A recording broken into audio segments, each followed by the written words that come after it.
घनकचरा प्रकल्पाला गावकऱ्यांचा विरोध, एक दिवसीय लाक्षणिक उपोषण सुरू।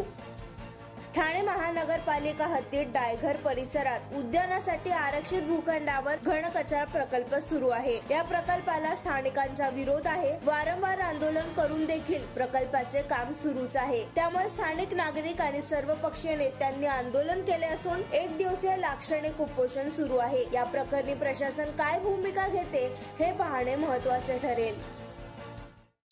आम्ही 2002 पासून ते ठाणे महानगरपालिकेने इथे कचरा घालण्याचा ठाट केला आहे।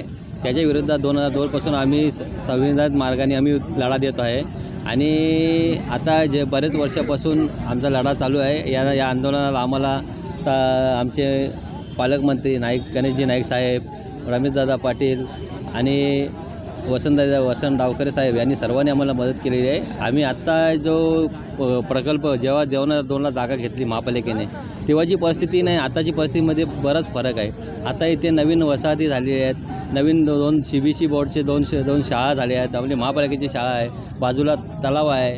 आता बाजूला त्याच्या बाजूला महापालिकेने आता प्रसूतीगृह नवीन मंजूर केलेलं आहे। तर असे असताना आणि बाजूला आमचे नाना धर्माधिकारी यांची बैठक आहे, आमचे देवस्थान आहे, सर्व एवढे असताना सुद्धा या लोकांनी जाणून बुजून इथे आम्हा डायगर ग्रामस्थांच्या जागेवर आमच्या गावठाण विस्तारासाठी राखून ठेवलेल्या जागेवर या लोकांनी घनकचरा प्रकल्प राबवण्याचा जो घाट घातला आहे त्याला विरोधासाठी आम्ही इथे आज धरणं आंदोलन बसलेलो आहे।